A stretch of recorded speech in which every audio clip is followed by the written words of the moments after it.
Hello. Welcome to the CBS News Minnesota Morning Update. I'm Jason DeRusha. Boy, it's good to have you with us today. A little bit of snow coming down outside. It's fine. It's fine, right? What are you going to do? Let's take you live out to Woodbury. This is Radio Drive, Interstate 94. It's 7:30 this morning. You can see that fresh powder on all of the grass. The roads, though, just look wet. Those roads, surfaces are just too warm for the snow to stick to, and the snow isn't coming down that heavily. Although, as I look outside, I don't know if we can show people a live picture here in downtown Minneapolis, but the flakes are large downtown. It's hard to show, I guess. We're just striking out. We're striking out. I don't know. We got another one? How many cameras do we? There we go. That's our winner.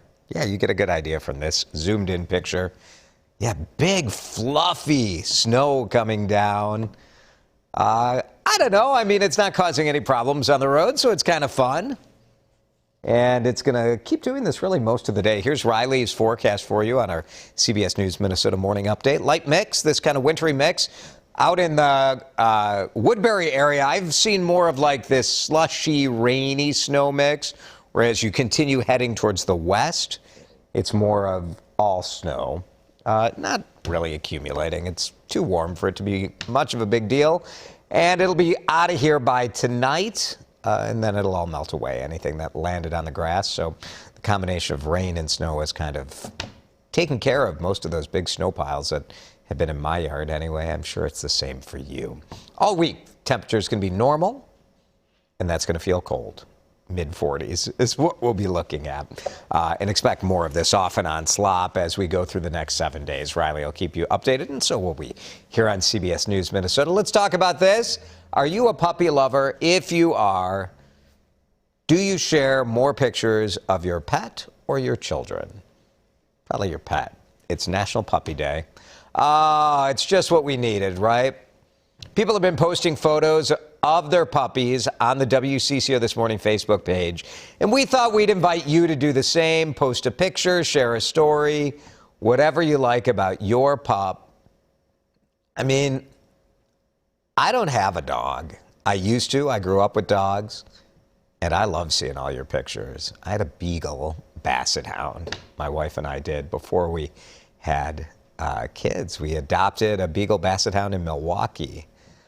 Good old Baxter. Miss that dog. So share your pictures and, we'll make you feel good by looking at puppy pictures. It always helps. Let's talk about the weather down south. Big story there. And a lot of this same system that's been wrapping up to us have been causing problems in the south. But in New Orleans overnight, really rough. Look at this picture. Boy, imagine you're just watching this monster come through in the darkness of evening. One person is dead, several others hurt. Damage we'll get a better sense of over the next couple of hours. But the same storm system hit parts of Texas and Oklahoma just 24 hours earlier. There were search and rescue teams digging through the rubble overnight. And as sun emerges, we'll get a better idea as to the extent of the damage in the New Orleans, Louisiana area. Students and parents in Minneapolis, no school again today. There's still no deal. The district and the teachers, well, the district said they were closed. But I don't know. It's not sounding very optimistic, is it? Students will miss a 12th day of school today. If you go by the state regulations, kids are going to have to make up at least 6 school days to meet state requirements. Of course, there may be a waiver. You never know exactly how this is going to shake out. District said that it was getting closer, but then yesterday they told us the two sides are $167 million apart.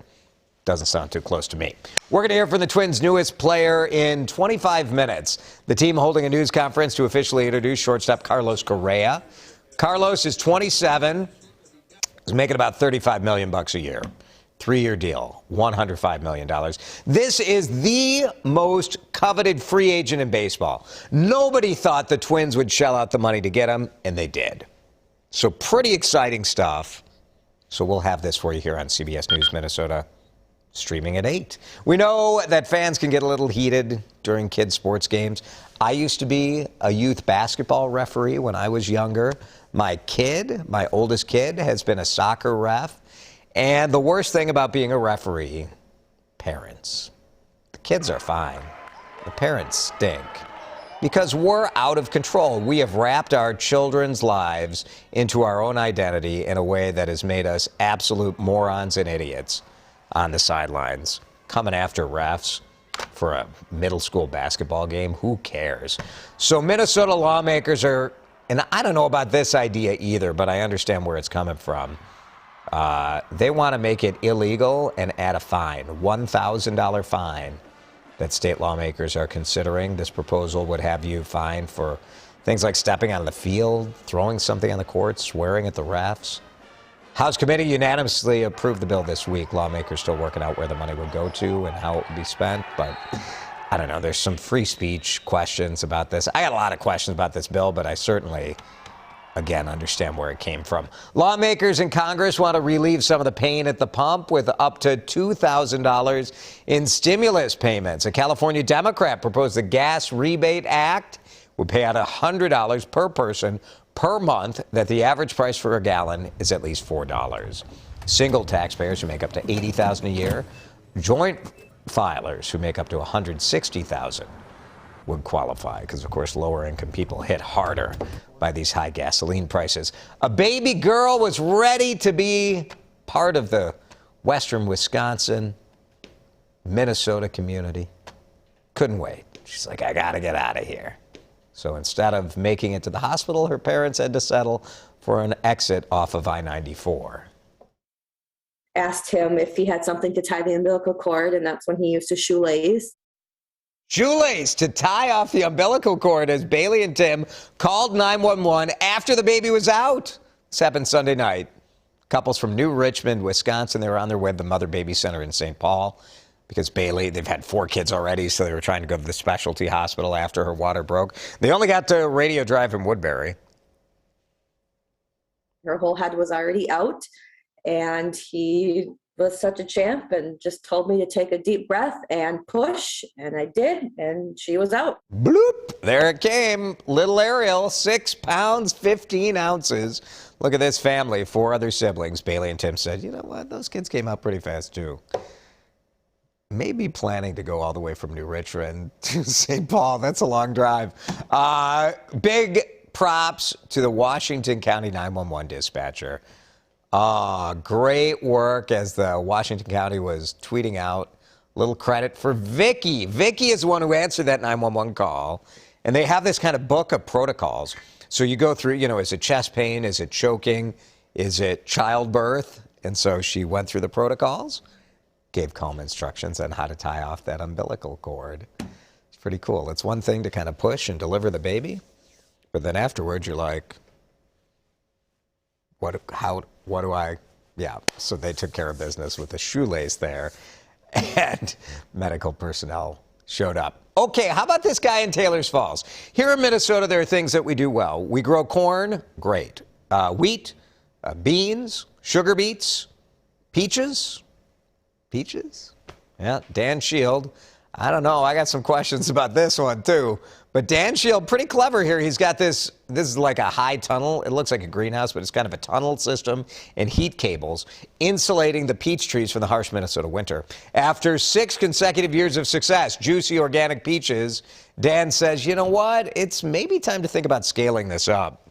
He says it has benefits for farmers because it can, pay their investment back faster.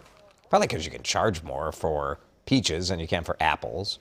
He says it would be a more sustainable way also to enjoy some of our favorite fruits.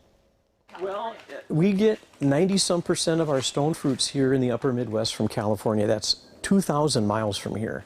So we're cutting the carbon footprint by 2,000 miles. They are excellent. And I've had multiple people come and tell me it's the best peaches they've ever had. All right. Dan harvests those peaches in early August. He sells them on the property there in Taylor's Falls, posts on social media and neighborhood groups when they're ripe and ready to go. I would love to try them. Kind of interesting. Like, I don't know, does this make sense? Does it really make sense? How much do you have to charge to make it work? But boy, we do ship peaches a long way. The best peach, the State Fair peaches are from Colorado, I think, and those are tasty. But Dan's look pretty good. Taylor's Falls peaches, why not? All right, let's talk about puppies. National Puppy Day. You're sharing your pictures on our Facebook pages. And Shelly, giving a shout out to Little Rescue Nellie. Puppy in May 2020. Yeah, how do you resist? I know, this is why I won't go to the Animal Humane Society, Rough Start Rescue, Secondhand Hounds, all of these groups. They know how to tug at my heartstrings. Nadine, here's our precious little girl, Rosie. Oh, I love a a bicolor or tricolor dog. What a cute black and white doggo. That's great. Thanks, Nadine. Ah, look at Brody. 5 months old, Marilyn Stevens. Oh, Brody. That's a cutie. Just look, so much love. Like, feed me. Thanks, Marilyn. Here's John. Oh, look at that. Little orange doggo, all like kind of curled up with the little dog toy. That's cute, John. Thank you. Here's Sarah. Oh, wow. Took Macy to the Grand Canyon. Now that's a frameable photo there, right? February 22, just last month. Thanks, Sarah. That's cool. Here's Ila, Millie and Lola. Both are just over here and they're best buds, unless there's a ball involved. Then it's a competition. I hear you there. Thanks, Ela. And here is Melissa's photo of Gertie. Oh, man. That is a face only an adoptive owner can love. Oh, I bet Gertie's a hoot. Thanks, Melissa, for sharing that picture. And happy National Puppy Day to all of you, either current or former puppy owners. Those little dogs don't stay puppies forever, and thank goodness, right? Snow coming down. Look at it back here. Let me give you a live look. I should have just done this. I'm freaking out. I'm like, can we see 27 sky views? I could have just done this. Yeah, all right. I'm sorry. Yes, there's another one. And there's another one. We can't see snow on any of those cameras. This is the best shot we got.